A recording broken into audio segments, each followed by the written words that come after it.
একদিন তোমার একটি সিকোয়েন্সের শুটিং এর পরে দোয়েল আপা আমাকে ফোন করেছিল এবং ফোন করে খুব কান্না করছিল।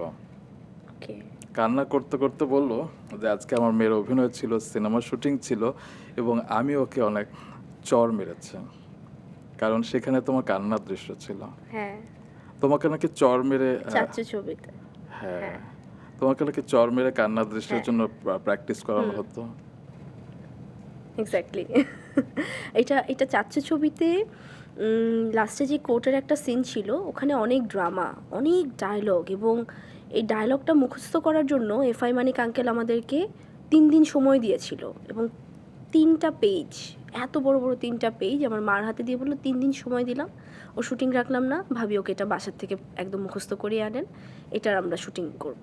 এটা 2 দিন লাগুক 3 দিন লাগুক আমরা টানা এই সিকোয়েন্সটা করব, সময় ধরে ধরে, অনেক গুরুত্বপূর্ণ সিকোয়েন্স। তো আমাকে অনেক বোঝানোর চেষ্টা করা হলো, বলার চেষ্টা করা হলো। এখন আমিও তো তখন অনেক ছোট, ওই সময় তো আসলে এত ডায়লগ হয় না, তারপরে অনেকখানি মুখস্থ করে গেলাম। যাওয়ার পরে আমার মা বলল যে এখন এডি আমাকে প্রম করছে, আমি ওই প্রম নেই না, আমি তার কথা শুনে অ্যান্সার দেই না। তো আমার মা বললো আমি ওকে প্রম করব, আমাকে দেন। এবং একটা বেঞ্চের উপর দাঁড়িয়ে আমি হচ্ছে ডায়লগ দিচ্ছিলাম, এবং ওই বেঞ্চের নিচে আমার মা বসা ছিল স্ক্রিপ্ট নিয়ে। ওখান থেকে সে আমাকে প্রম করছে, আমি উপরে শুনে ডায়লগ দিচ্ছি।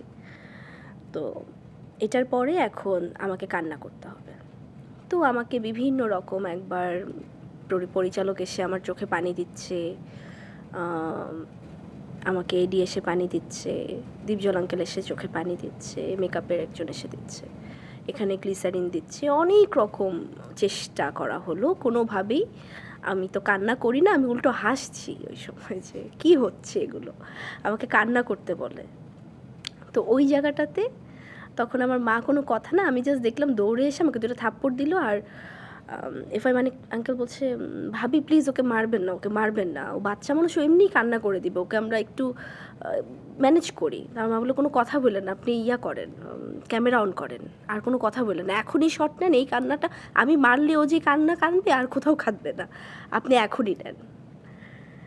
এবং কোনো কথা না, আরও 2টা থাপ্পড় দিল। সত্যি মানে আমার জীবনটা মনে হয় বের হয়ে গেল, আমার মা আমাকে মারছে আজকে এত মানুষের সামনে, এরকম একটা মানে অবস্থা, আমার এরকম একটা ইমোশন কাজ করলো, এবং তার মধ্যেই শট নেওয়া, তার মধ্যেই আমাকে সে প্রম করছে, আবার সে আমাকে ধমক দিয়ে বলছে আমি যা বলবো এখনই বল আমার সাথে।